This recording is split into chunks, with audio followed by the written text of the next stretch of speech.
Hello friend, welcome back to my YouTube channel GK GS queen. तो दोस्तों, कैसे हो आप सब? आई होप कि आप सब अच्छे होंगे। दोस्तों, आज का जो हमारा टॉपिक है ना, वो target DElEd 2025, that means basic of English. English क्या है? तो इंग्लिश एक लैंग्वेज है। English is a language. English एक भाषा है। और भाषा किसे कहते हैं? ध्यान दीजिएगा कि इंग्लिश एक भाषा है, तो भाषा क्या है? तो भाषा का डेफिनेशन देखिए यहाँ पे, means of communication is called language. मतलब कम्युनिकेशन करने का जो भी जरिया होता है, जो भी साधन होता है, हम एक दूसरे से बात कर रहे हैं। तो जाहिर सी बात है कि जब हम एक दूसरे से किसी से कम्युनिकेट करते हैं तो दो तरीके होता है। एक, आप बोल के कम्युनिकेट करो, या फिर दूसरा सिंबॉलिक, जैसे संकेतिक भाषा जिसको बोलते हैं, इशारा करके। तो हम यहाँ पे बोलने वाले भाषा की बात कर रहे हैं। तो बोलने वाला जो भाषा होता है वो कम्युनिकेशन करने का जरिया होता है, बोलना। और जब आप बोलते हो तो किसी ना किसी लैंग्वेज में ही आप बोलते हो, ठीक है। तो उसी को हम लोग भाषा कहते हैं। मतलब इसको आप हिंदी में भी लिख सकते हो, अगर आप हिंदी में लिखना चाहते हो। तो मन की बातों को अभिव्यक्त करने का जो माध्यम होता है, मन की बात, आवर हार्ट फीलिंग, ठीक है। तो मन की बातों को जो अभिव्यक्त करने का माध्यम होता है, उसको भाषा कहते हैं, ठीक है। तो ये हो गया हिंदी। और इंग्लिश एक लैंग्वेज है, और लैंग्वेज क्या है ये आपको पता चल गया। अब देखिए, लैंग्वेज सब बहुत सारे हैं। इंग्लिश है, और इंग्लिश की जो सबसे स्मॉलेस्ट यूनिट होती है ना, स्मॉलेस्ट यूनिट, उसको बोलते हैं हम लोग लेटर। सबसे छोटी इकाई, इंग्लिश की सबसे छोटी इकाई जो होती है, जिसको हम लोग क्या बोलते हैं? Letter. The smallest unit of English is called letter. Letter मतलब A, B, C, D, F, G, कुछ भी हो सकता है, के, एम, एन, ओ, पी, ठीक है। इस तरीके से ये एक लेटर हो गया। ये अपने आप में एक लेटर है। ये अपने आप में एक लेटर है। एम अपने आप में एक लेटर है। के अपने आप में एक लेटर है। एल की बात करो, एल अपने आप में एक लेटर है। ये हमारे लेटर हो गया। और ऐसे ऐसे 26 लेटर्स होते हैं इंग्लिश अल्फाबेट में। किसमें? इंग्लिश अल्फाबेट में। तो अब आते हैं हम अल्फाबेट किसे कहते हैं। देखिएगा, a complete arrangement of letter is called alphabet. मतलब कि लेटर का जो कंप्लीट अरेंजमेंट होता है ना, एकदम सही से उसको सजा के लिखिएगा।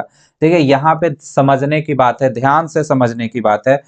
देखिए, ए, मैंने बोला ए, मैंने बोला बी, मैंने बोला सी, ठीक है। ये अपने आप में एक लेटर हुआ, ये अपने आप में एक लेटर हुआ, ये अपने आप में लेटर हुआ। इस तरीके से dot dot dot dot dot x by Z, ठीक है। मैंने टोटल 26 लेटर को इसमें लिख दिया। गुड। तो ए, बी, सी, एक्स, वाई, जेड, ये अपने आप में एक लेटर है। लेकिन यहाँ पे जो टोटल कितने लेटर्स हो गए? तो 26 लेटर्स हो गए। और ये 26 लेटर्स को अगर आप सही तरीके से अरेंज्ड वे में लिखोगे ना, तो इसी 26 लेटर मिल के बनता है एक अल्फाबेट। क्या बनता है? एक अल्फाबेट।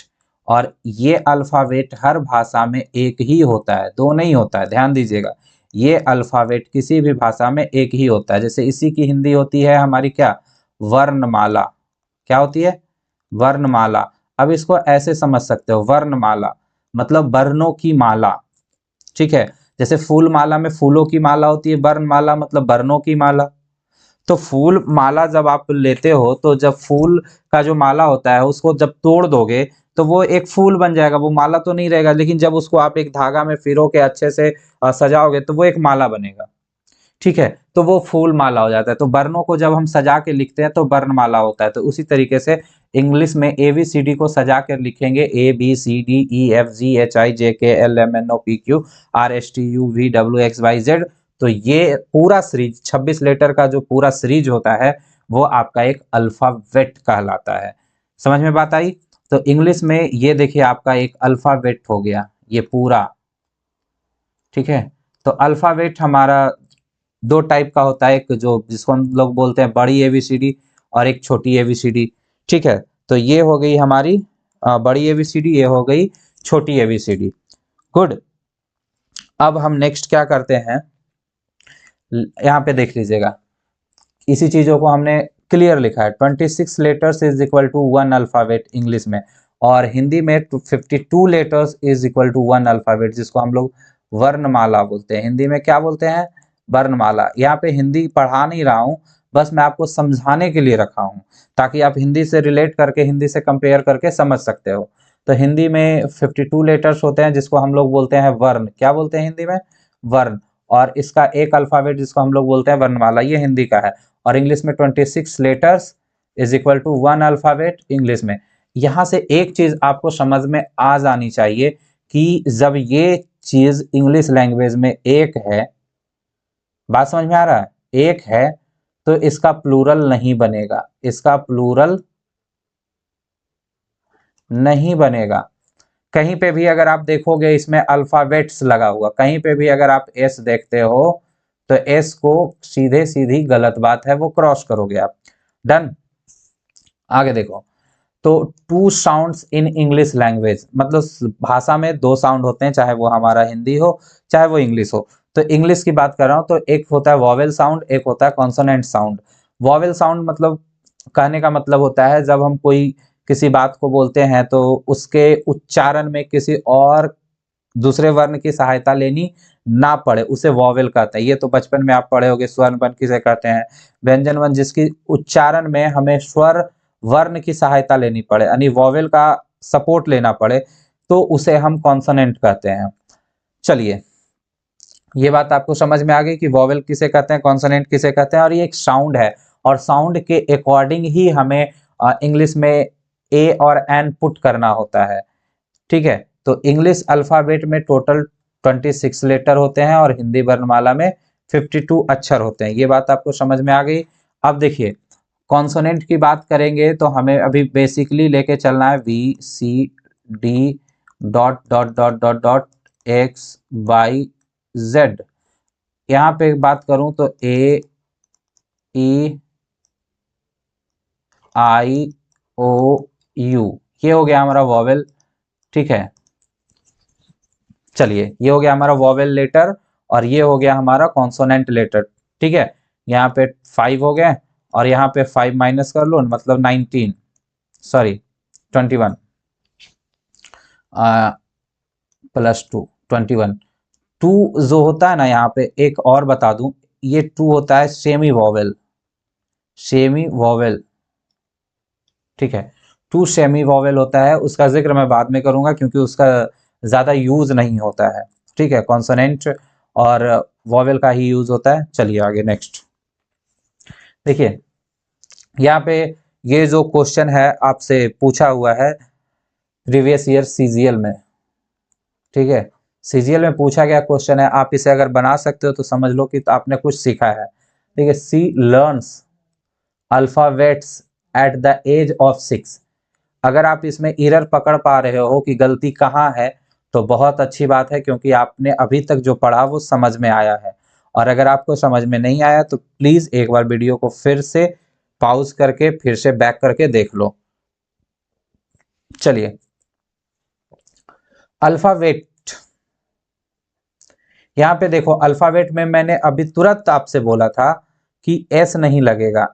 एस अगर लगता है तो उसे क्रॉस करो, क्योंकि अल्फाबेट अपने आप में एक है, और जो अपने आप में एक होता है उसका प्लूरल पॉसिबल नहीं होता है, इसीलिए इसमें एस भी नहीं लगेगा। तो अल्फाबेट यहाँ पे जो है हमारा लिखा हुआ वो गलत है। हम इसमें एस को क्या करेंगे, एस को डिलीट करेंगे। ठीक है, इसमें हम सिर्फ एस को क्या करेंगे, डिलीट कर देंगे, तो हमारा क्या हो जाएगा, सही हो जाएगा। चलो, अब ये हमारा एरर सही हो गया, फिक्स हो गया। चलिए, तो आई होप कि आपको समझ में आ गया होगा लेटर किसे कहते हैं, अल्फाबेट किसे कहते हैं। ठीक है, अगर ए बी सी डी कोई एक रहेगा ऐसे तो ये लेटर हो जाएगा, और अगर यही A B C D A to Z तक रहेगा तो वो अल्फाबेट हो जाएगा। गुड। चलिए, अ वर्ड, वर्ड किसे कहते हैं, a meaningful arrangement of letter is called word.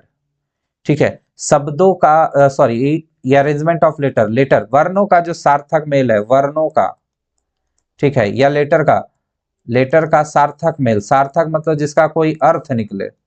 ठीक है, जिसका कोई अर्थ निकले, वर्णों के सार्थक मेल को क्या कहते हैं, शब्द कहते हैं।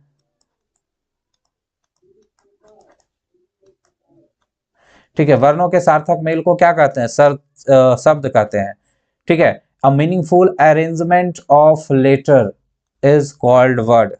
चलिए अब यहाँ पे देखना, pen, mango, random, noun, moon, ये सब वर्ड हैं, सही सटीक एग्जाम्पल है।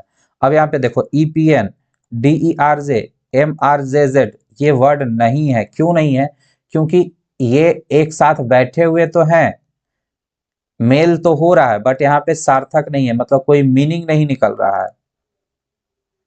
ठीक है, मीनिंगफुल कॉम्बिनेशन होना चाहिए, और यहाँ पे मीनिंग ही नहीं निकल रहा है। इसका कोई मीनिंग है? नहीं है।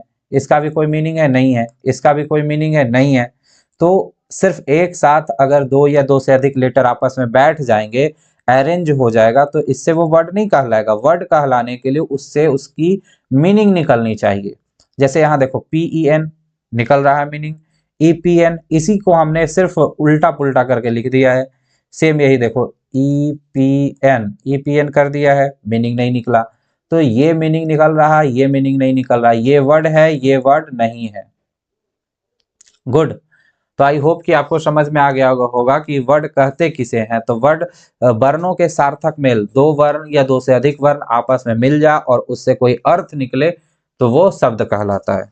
चलिए नेक्स्ट, टाइप्स ऑफ वर्ड। हमारा वर्ड अभी देख चुके हैं और वर्ड के टाइप्स को अब देखेंगे। टाइप्स ऑफ वर्ड होते क्या हैं, कितने वर्ड होते हैं? तो देखिए टाइप्स ऑफ वर्ड जिसको हम बोलते हैं उसको आप पास्ट ऑफ स्पीच के नाम से जानते होंगे, शायद आप टाइप्स ऑफ वर्ड के नाम से नहीं जानते होंगे, कोई बात नहीं, लेकिन हम यहाँ पे देखेंगे पास्ट ऑफ स्पीच को, जिसको हम टाइप्स ऑफ वर्ड भी कहते हैं, शब्दों के प्रकार। चलिए, noun, pronoun, adjective, verb, adverb, preposition, conjunction, interjection. ठीक है, नाउन किसे कहते हैं? तो noun is a naming word. Naming word मतलब नाम, समझिएगा यहाँ पे ध्यान से, बेसिक का यही फायदा है, क्योंकि इसमें बहुत सारी चीजें आपको ध्यान से समझनी होती है, क्योंकि इसी पे बेस्ड आगे का सारा कहानी होता है। तो यहाँ पे आपका नाम हो गया, नेम हो गया, ठीक है, नेम कोई भी हो गया वो नाउन होगा। क्या होगा? नाउन होगा। जो भी आपका नेम है, जैसे राम, मोहन, सीता, गीता, जो भी है वो नाम है, तो नाउन है। ठीक है, प्रोनाउन का क्या काम है?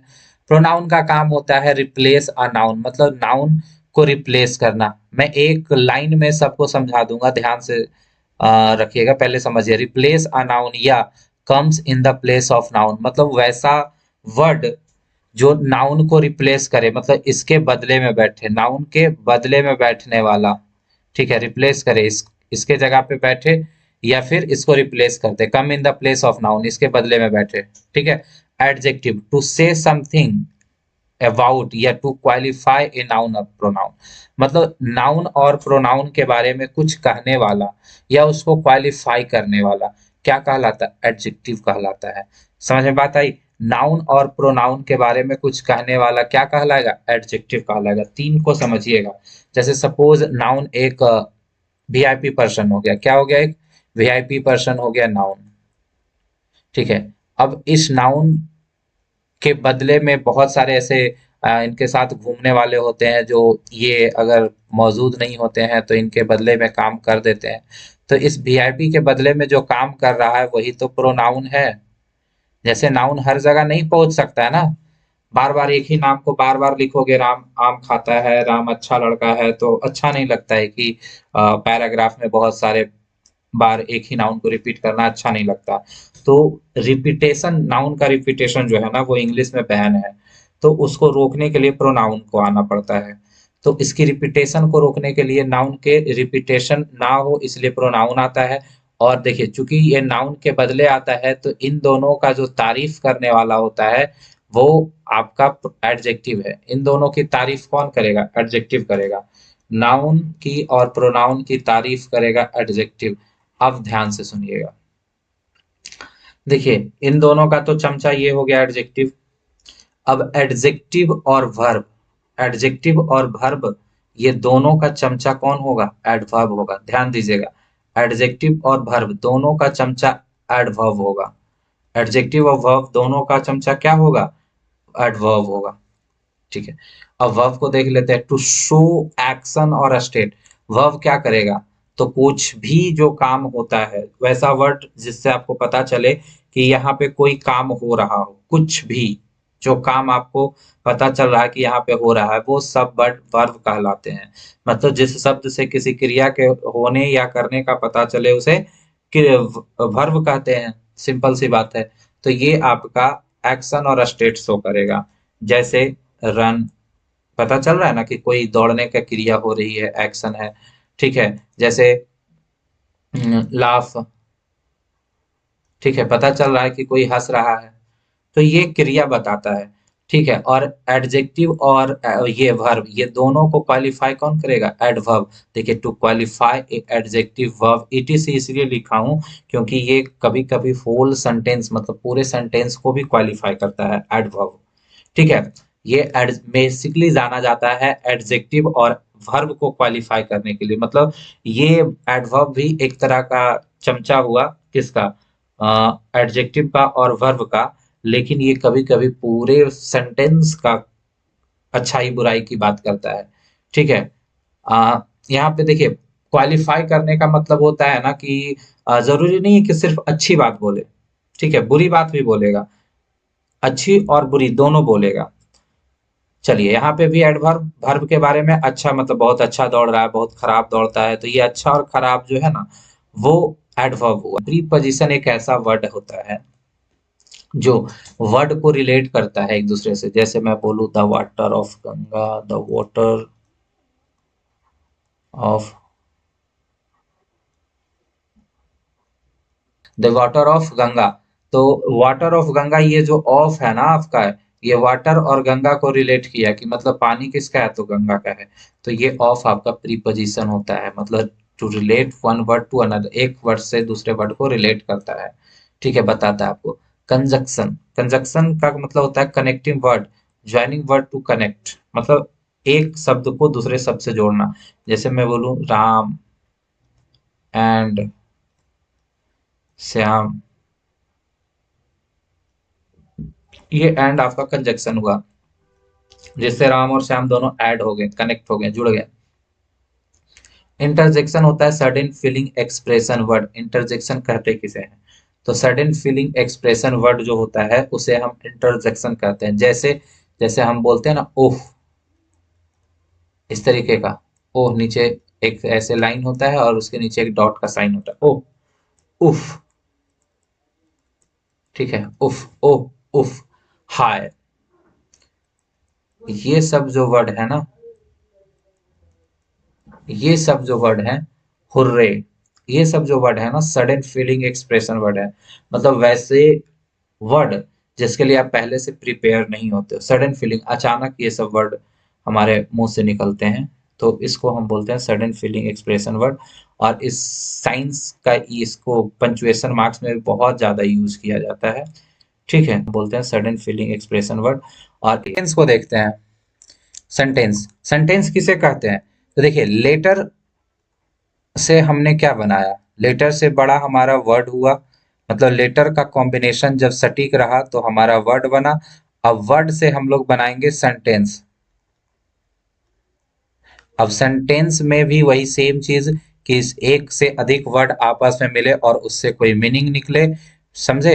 यानी meaningful, a meaningful arrangement of word is called sentence. मतलब शब्दों के सार्थक मेल को क्या कहते हैं? हम सेंटेंस कहते हैं। शब्दों के सार्थक, ठीक है, वर्णों के सार्थक मेल को शब्द, और शब्दों के सार्थक मेल को, सार्थक मेल को हम लोग वाक्य कहते हैं। क्या कहते हैं? वाक्य, यानी सेंटेंस। ठीक है। चलिए, जैसे देखिए, आई एम टीचिंग, यहाँ पे तीन वर्ड हैं और यहाँ पे मीनिंग हमारा निकल पाया है कि मैं पढ़ा रहा हूँ। यू आर रीडिंग, आप पढ़ रहे हो। Sita is a beautiful girl, Sita एक बहुत सुंदर सीता एक सुंदर लड़की है। Ram, I was paint work, यहाँ पे शब्दों का समूह तो है बट यहाँ पे कोई मीनिंग नहीं निकला, जिसके कारण ये वाला सेंटेंस नहीं होगा, ये वाला सेंटेंस नहीं होगा। आई होप कि ये चीज आपको समझ में आ गई होगी कि लेटर के सार्थक मेल से वर्ड बनता है और वर्ड के सार्थक मेल से सेंटेंस बनता है। अब हम आते हैं कि सेंटेंस के कितने पार्ट्स होते हैं। सेंटेंस के पार्ट्स को देखेंगे। देखिए, पार्ट्स ऑफ सेंटेंस या स्ट्रक्चर ऑफ सेंटेंस इसी को कहते हैं। Subject plus verb plus object, फिर सब्जेक्ट प्लस वर्ब या कॉम्प्लीमेंट या अदर वर्ड। देखिए सेंटेंस का जो है ना वो तोड़ने का तरीका दो तरीके का है। पहला सब्जेक्ट होता है, इसको देखिए यहाँ पे S plus V plus O, subject verb object.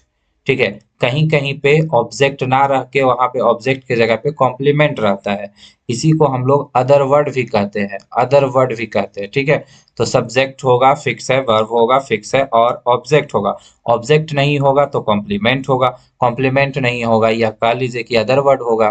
ठीक है, तो देखिए सब्जेक्ट होगा, वर्ब होगा, ऑब्जेक्ट होगा, सब्जेक्ट होगा, वर्ब होगा, कॉम्प्लीमेंट होगा, सेम चीज है, ऑब्जेक्ट नहीं तो कॉम्प्लीमेंट, और इसी कॉम्प्लीमेंट को हम लोग अदर वर्ड भी कह सकते हैं। चलिए अब यहाँ पे ध्यान दीजिएगा, सब्जेक्ट और प्रीडिकेट। ये प्रीडिकेट क्या होता है, एक नया चीज है। देखिए जो बच्चे सीबीएसई से पढ़े होंगे उनको पता होगा सब्जेक्ट और प्रीडिकेट क्या होता है। देखिए सब्जेक्ट और वर्ब, वर्ब प्लस जो ऑब्जेक्ट होता है ना, या फिर ये कह लीजिए कि वर्ब के बाद जो कुछ भी आता है वो सारा प्रीडिकेट कहलाता है। ठीक है, मतलब ये कि आप सेंटेंस को सिर्फ दो पार्ट में तोड़ दो, सब्जेक्ट यहाँ से, वर्ब के बाद इधर का सारा जो भी है, कॉम्प्लीमेंट है चाहे अदर वर्ड है, सब सब का सब क्या कहलाएगा, प्रीडिकेट कहलाएगा। ठीक है, और ये बच जाएगा बेचारा अकेला सब्जेक्ट, मतलब वर्ब से पहले वाला सब्जेक्ट और वर्ब सहित जो भी आएगा वो प्रीडिकेट होगा। इसको बताना क्यों जरूरी है, इसको बताना इसलिए जरूरी है क्योंकि आगे जाके वॉइस में ये आपका काम करने वाला है। डन, चलिए नेक्स्ट। हाँ देखिए, इन अ सेंटेंस वर्ड और group of word that comes before a verb is called subject. ठीक है, ये होगी सब्जेक्ट की परिभाषा। सब्जेक्ट किसे कहते हैं, अभी हमने देखा कि सेंटेंस को तीन पार्ट में तोड़े, सब्जेक्ट, वर्ब, ऑब्जेक्ट, फिर वर्ब ऑब्जेक्ट के जगह पे कॉम्प्लीमेंट, तो सबको एक एक करके अब डिफाइन करेंगे। तो देखिए इन अ सेंटेंस वर्ड और ग्रुप ऑफ वर्ड, मतलब ऐसा शब्द या शब्दों का समूह जो वर्ब से पहले आता हो उसे सब्जेक्ट कहते हैं।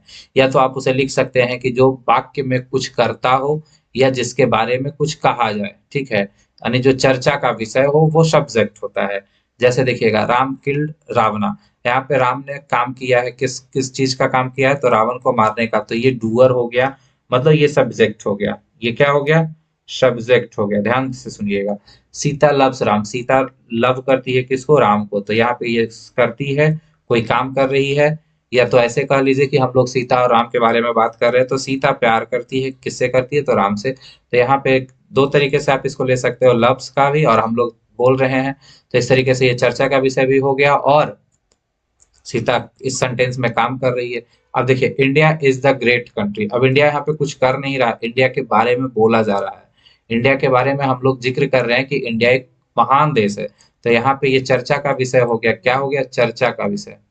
तो चर्चा का जो विषय हो जाता है ना वो आपका सब्जेक्ट कहलाता है। ठीक है, चर्चा का जो विषय होता है वो सब्जेक्ट कहलाता है। आगे देखिएगा verb, verb is a word that show action और स्टेट इन सेंटेंस, सेंटेंस में जो एक्शन शो करे, स्टेट शो करे, वो वर्ब कहलाता है। जैसे राम किल्ड रावणा, अब यहाँ पे मारने की जो क्रिया है ये एक्शन है ना, कि राम ने कोई काम किया, एक्शन लिया, क्या एक्शन लिया, तो किल करने का एक्शन लिया, तो ये एक्शन शो हो गया। सीता लव्स है, ये भी एक एक्शन है, प्यार कर। इंडिया इज, ये स्टेट है, यहाँ पे होने का बोध है, भारत एक महान देश है, होने का बोध है, समझे, तो होने का बोध होता है,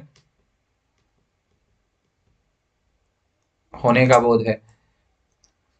तो यहाँ पे समझ में आई होप कि आ गया होगा कि ये दो वर्ड एक्शन शो कर रहे हैं और एक वर्ड स्टेट शो कर रहा है। चलिए आगे, अनाउन, अनाउन फ्रेज या pronoun that is affected by the action of a verb. ठीक है, मतलब ऐसे इसको समझिएगा कि देखिए बहुत आसानी से इसको समझ सकते हैं। ये हो गया सब्जेक्ट, ये हो गया वर्ब। डेफिनेशन लिखना जरूरी हो जाता है लेकिन डेफिनेशन से आप हर चीज को समझ नहीं सकते हो। ठीक है, देखिए सब्जेक्ट ये हो गया कुछ करने वाला। ठीक है, और ये जो कुछ करेगा वो यहाँ पता चलेगा ये कौन सा काम कर रहा है, और इसके करने से जो भी प्रभावित होगा, ठीक है, जैसे सपोज मैं आपको पढ़ा रहा हूँ तो मैं क्या हूँ, यहाँ पे मैं हूँ, यहाँ पे आपको पढ़ाया जा रहा है, ये पढ़ाना हो गया। ठीक है, तो ये हो गया आपको पढ़ाना, और ये आप हो गए। समझ में आया बात? आप मेरे पढ़ाने से आप प्रभावित हो रहे हो, तो मेरे पढ़ाने से जब आप प्रभावित हो रहे हो तो आप ऑब्जेक्ट हुए।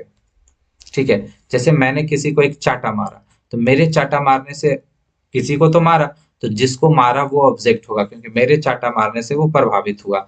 तो सब्जेक्ट जो भी काम करता है वो काम यहाँ पे दिखता है वर्ब, और इस काम करने से जो प्रभावित होता है वो ही होता है ऑब्जेक्ट। इसीलिए इसको हम लिख सकते हैं द रिसीवर ऑफ एक्शन, मतलब एक्शन को रिसीव करने वाला is called object of verb. Verb का ऑब्जेक्ट कहलाता है, मतलब जो वर्ब के एक्शन को रिसीव करता है ना, जैसे वर्ब जो भी काम हुआ उसको अपने ऊपर लेना, तो अगर आप अपने ऊपर लेते हो तो आप ऑब्जेक्ट हुए। चलिएगा, ठीक है। हाँ, ऑब्जेक्ट से जुड़ी एक और बात बता दूं कि ऑब्जेक्ट आपको, ये सब्जेक्ट वर्ब ऑब्जेक्ट इसलिए बताना जरूरी था क्योंकि जब आप वॉइस पढ़ोगे ना तो इसी का यूज होगा। अगर आप ये पहचानने नहीं आएगा ना ऑब्जेक्ट, तो आप नहीं कर पाओगे वॉइस में पोस्ट मास्टर वॉइस आप नहीं बना पाओगे। तो इसीलिए ऑब्जेक्ट पहचानने का एक रूल और बता देता हूँ, व्हाट और whom, ये दो वर्ड से आप लगाकर किसी भी ऑब्जेक्ट के साथ उसको रख लोगे और क्वेश्चन पूछोगे, अगर व्हाट और whom का आंसर आपको मिलता है तो वो ऑब्जेक्ट होगा, अगर नहीं मिलता है तो वो ऑब्जेक्ट नहीं होगा। ये बात क्लियर होनी चाहिए। जैसे मैं यहाँ पे देखो, ये ऑब्जेक्ट है मेरा, इससे क्वेश्चन पूछता हूँ।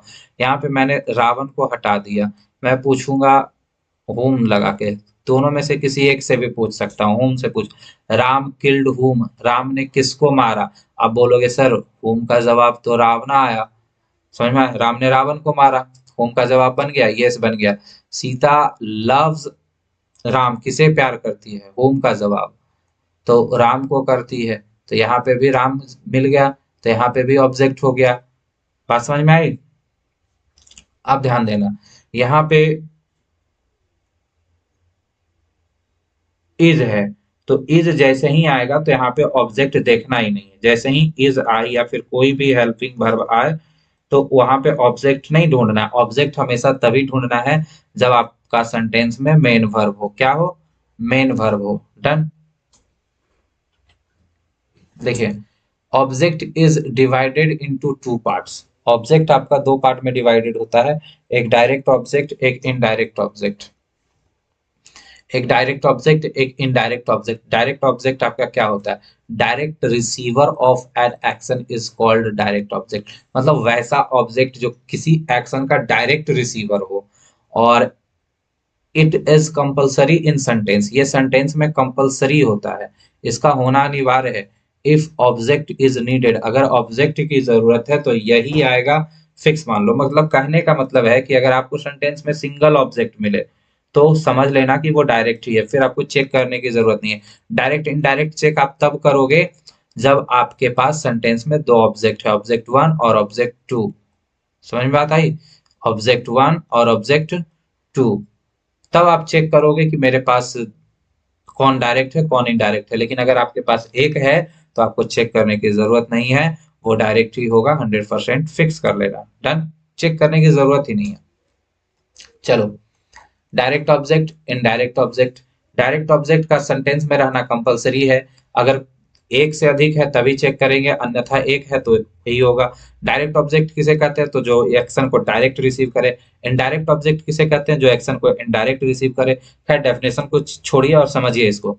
देखिए, जिसका सबसे बड़ी चीज है कि जिसका सेंटेंस में रहना कंपलसरी हो वो डायरेक्ट होगा, जिसका बिना सेंटेंस में रहे भी मीनिंग में कोई फर्क नहीं पड़ता है वो इनडायरेक्ट होता है। ठीक है, it is not compulsory, indirect को लिख सकते हो कि इट इज नॉट कंपलसरी।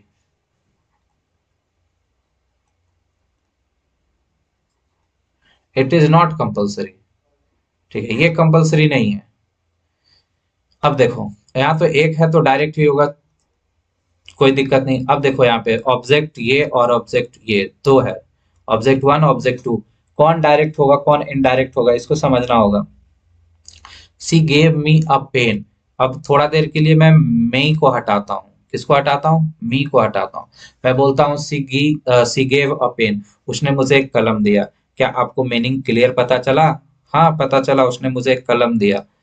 मैं मी नहीं बोलूंगा फिर भी समझ में आएगा, सी गेव अ पेन, अरे मैं बोल रहा हूं तो मुझे ही दिया होगा, चलो क्लियर हो गई। लेकिन मैं यही पेन को हटा दूं, मैं बोलूं सी गेव मी, उसने मुझे दिया, अब क्या दिया समझ में ही नहीं आ रहा है। मैं सबको जाके बोलूं उसने मुझे दिया, उसने मुझे दिया, क्या दिया समझ में ही नहीं आता है। लेकिन मैं यही बोलूं कि उसने कलम दिया, उसने कलम दिया, समझ में बात आती है कि इसको कलम मिला होगा तभी ये चिल्ला रहा है। तो ये समझने वाली बात है कि पेन के रहने से हमारा सेंटेंस में मीनिंग बनता है, और पेन अगर नहीं रहे तो सेंटेंस का मीनिंग नहीं बन रहा है। मी के होने ना होने से कोई फर्क नहीं पड़ता है, इसीलिए मी क्या हो जाएगा? इनडायरेक्ट ऑब्जेक्ट हो जाएगा। क्या हो जाएगा? इनडायरेक्ट ऑब्जेक्ट हो जाएगा। ये चीज आपको समझ में आनी चाहिए। चलिए यहाँ पे भी मी है और यहाँ पे भी 10 रुपीज नोट है। अब राम गेव मी, राम ने मुझे दिया, क्या दिया पता नहीं चल रहा है। मैं बोलूं राम ने मुझे दिया, दिया दिया, क्या दिया पता नहीं चला। लेकिन मैंने बोलू राम 10 रुपया दिया, राम 10 रुपया दिया, तो समझ में आता है कि 10 रुपया मुझे दिया। और ये जरूरी नहीं है किसको दिया है, मेन पता चल गया कि राम ने 10 रुपया दिया। ठीक है, तो ये होता है डायरेक्ट ऑब्जेक्ट। और इसको आप अच्छे तरीके से समझ सकते हो। दो चीज और पहचानने का बता रहा हूँ। एक तो तरीका ये हो गया कि आप चेक कर सकते हो, दूसरा तरीका ये होगा कि जब भी दो इस तरीके के दो ऑब्जेक्ट आएंगे तो ज्यादातर चांसेस होती है कि जो पर्सन होगा वो इनडायरेक्ट ऑब्जेक्ट ही होगा। समझ में आया? यहाँ पे देखो मी पर्सन है, यहाँ पे भी मी पर्सन है, वो इनडायरेक्ट ऑब्जेक्ट होगा। और अगर आपको चेक करना हो तो एक चीज और मैं आपको बता रहा हूं कि अगर दो object one plus object two इस तरीके से बैठे हैं तो पहला ऑब्जेक्ट क्या होगा? इनडायरेक्ट होगा। पहला ऑब्जेक्ट इनडायरेक्ट होगा और दूसरा ऑब्जेक्ट डायरेक्ट होगा, ये फिक्स है। ठीक है। अगर सर अगर इसको उलट दिया जाए तो हाँ उलट सकता है। जब भी उल्टेगा ना तो देखो डायरेक्ट लिखेगा ना, पहले अगर डायरेक्ट लिखा तो इसके साथ फिर टू जोड़ेगा तब इनडायरेक्ट लिखेगा। ठीक है, तो आप यहां से भी समझ सकते हो कि अगर टू नहीं लगा हुआ है तो ये वाला फॉर्मेशन होगा, अगर टू लगा हुआ है तो ये वाला। मतलब इनडायरेक्ट जो है वो पहले आएगा, डायरेक्ट बाद में आएगा। अगर जरूरत पड़ी डायरेक्ट को पहले लाने की तो टू दिख जाएगा आपको। बात समझ में आया? इस तरीके से आप इसको पहचान सकते हो, डायरेक्ट टू इनडायरेक्ट। ठीक है, इसको आप नोट कर लो कि जब भी दो ऑब्जेक्ट आए तो पहले डायरेक्ट इनडायरेक्ट होगा फिर डायरेक्ट होगा। लेकिन अगर कहीं टू दिख गया तो मामला उलट जाएगा। अगर टू दिख गया दोनों ऑब्जेक्ट के बीच में तो समझ लेना कि पहले डायरेक्ट बैठा हुआ है तब इनडायरेक्ट बैठा हुआ है, क्योंकि इसकी जरूरत नहीं थी ना। और जिसकी जरूरत नहीं होती है उसको जोड़ने के लिए तो कुछ लाना पड़ेगा ना। बात समझ में आया? अभी चलिए नेक्स्ट। अब देखिए sequence of direct and indirect object, इसी चीज को मैं यहाँ पे भी लिखा। सब्जेक्ट होगा प्लस वर्ब होगा फिर इनडायरेक्ट ऑब्जेक्ट होगा फिर डायरेक्ट ऑब्जेक्ट होगा। लेकिन अगर आप सब्जेक्ट प्लस वर्ब और डायरेक्ट ऑब्जेक्ट पहले लिखोगे तो आपको टू ऐड करना होगा तब इनडायरेक्ट ऑब्जेक्ट होगा। जैसे she gave a pen to me, she gave a pen to me, a pen देखो पहले है, टू मी मतलब इनडायरेक्ट, ये इसको मैंने बाद में लिखा इसीलिए तो टू का टू लाना पड़ा। ऐसे पहले क्या था? मी पहले था। चलो Ram gave 10 rupees note to me. ठीक है, मतलब इनडायरेक्ट को जोड़ने के लिए हमें टू लगाना पड़ता है। आई होप कि ये चीज आपको समझ में आ गई होगी। आगे चलते हैं। कॉम्प्लीमेंट। कॉम्प्लीमेंट क्या होता है? देखो सब्जेक्ट, हमने सब्जेक्ट देखा, वर्ब देखा, ऑब्जेक्ट देखा। ऑब्जेक्ट के दो टाइप्स देख लिए, डायरेक्ट देख लिए, इनडायरेक्ट देख लिए। अब मैंने बोला था कि ऑब्जेक्ट नहीं रहेगा तो कॉम्प्लीमेंट रहेगा, कॉम्प्लीमेंट भी देख लो थोड़ा सा। Complement in a sentence a word और group of word that completes the meaning of a subject is called complement. मतलब एक सेंटेंस में अगर कोई ऐसा वर्ड हो या ग्रुप ऑफ वर्ड मतलब शब्दों का समूह हो, ठीक है, वैसा शब्द या शब्दों का समूह जो वाक्य में सब्जेक्ट की मीनिंग को कंप्लीट करता हो। किसकी मीनिंग को? सब्जेक्ट की मीनिंग को कंप्लीट करता हो, उसे कॉम्प्लीमेंट कहते हैं। मतलब कि सब्जेक्ट क्या है उसके बारे में बोला। अब देखो Sita, Sita is a doctor, Sita क्या है? तो एक डॉक्टर है। सब सीता के बारे में बताया, उसके बारे में कंप्लीट किया। She is a very beautiful woman, और वो एक बहुत सुंदर स्त्री है। अब यहाँ पे देखो, ये कॉम्प्लीमेंट हो गया, बात समझ में आई? तो यहाँ पे एक वर्ड भी कॉम्प्लीमेंट बन सकता है, एक से अधिक वर्ड भी कॉम्प्लीमेंट बन सकता है। तो ये आपका पूरा क्या हो गया, ए वेरी ब्यूटीफुल वुमेन एक कॉम्प्लीमेंट हो गया, जो किसके बारे में है, सी के बारे में बता रहा है।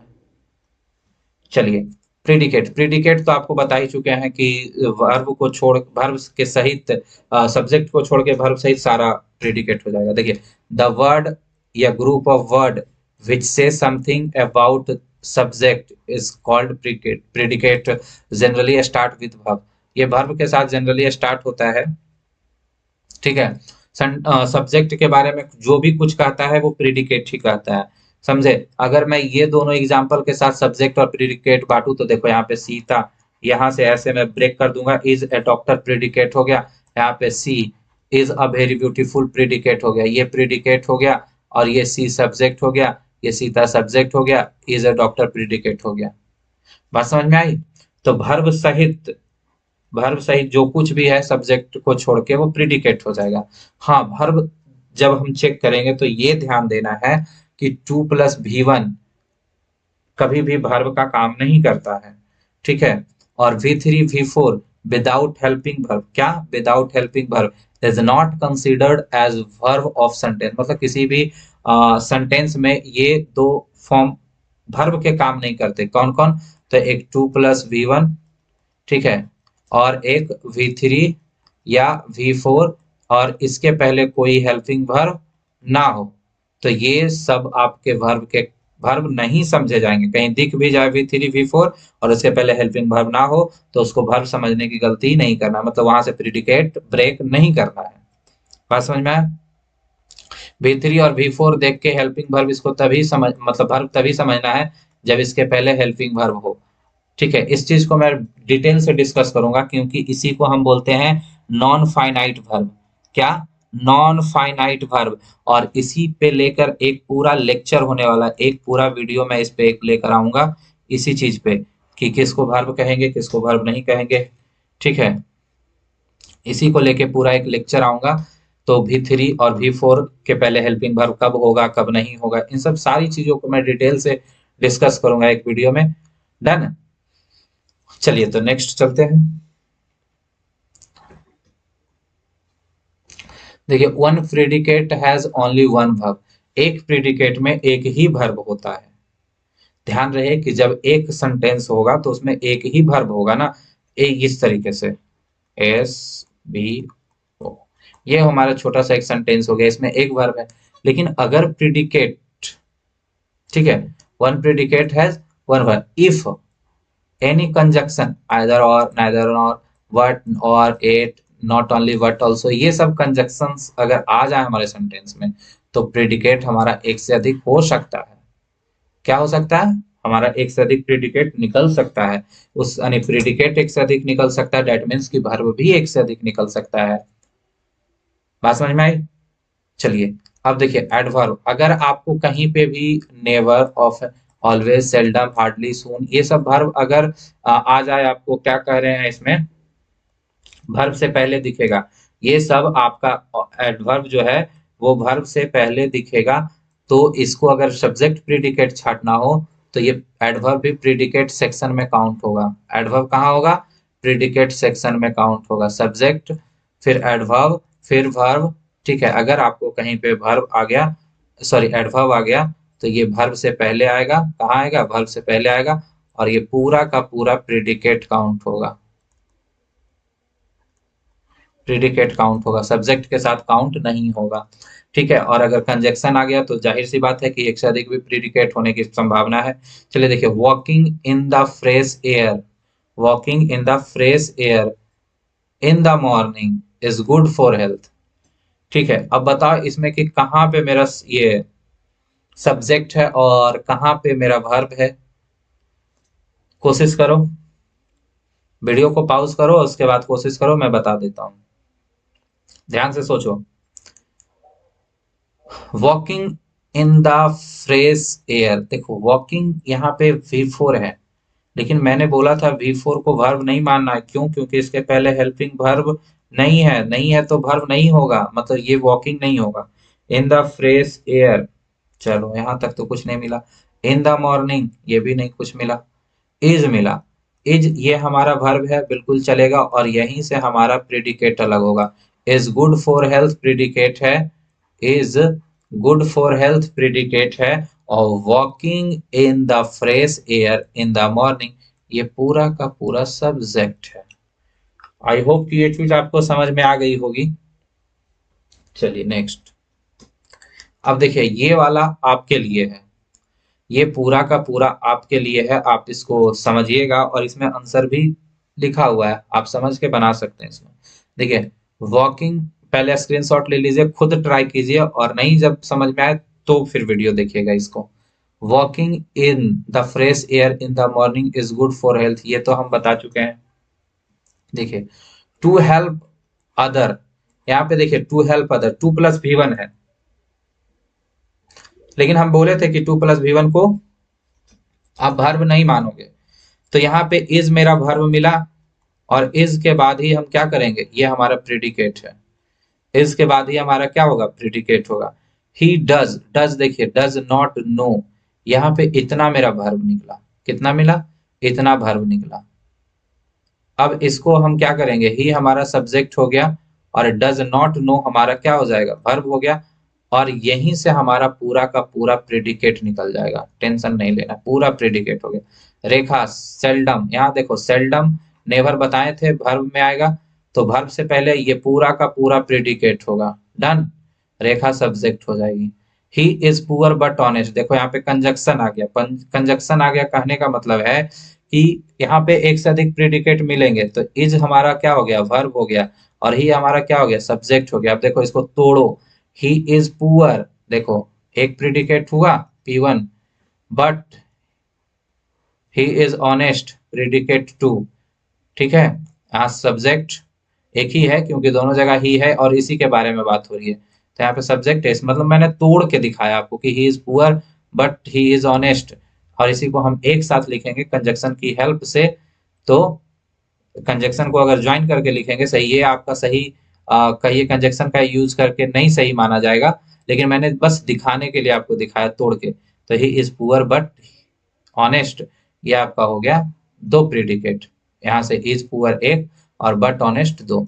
चलिए neither you nor he has taken T, अब देखो नाइदर नॉर भी आ गया, फिर यहाँ पे निकलेगा, देखो इसको फिर मैंने तोड़ा, neither you have taken T nor he has taken T, ठीक है। यहाँ पे भी 2 प्रीडिकेट 2 सब्जेक्ट निकल गए। तो इस तरीके से आई होप कि आपको ये लेक्चर अच्छे से समझ में आया होगा। अगला लेक्चर आएगा आपके नॉन फाइनाइट वर्ब पे, ठीक है। अगला जो लेक्चर होगा वो नॉन फाइनाइट वर्ब पे होगा, जिससे आपके 2 नंबर के क्वेश्चन पूछे जाते हैं। चलिए तो आज के लिए बस इतना ही। वीडियो अच्छा लगा हो तो चैनल को सब्सक्राइब कीजिए, वीडियो को लाइक कीजिए, दोस्तों के साथ शेयर कीजिए। Thank you so much.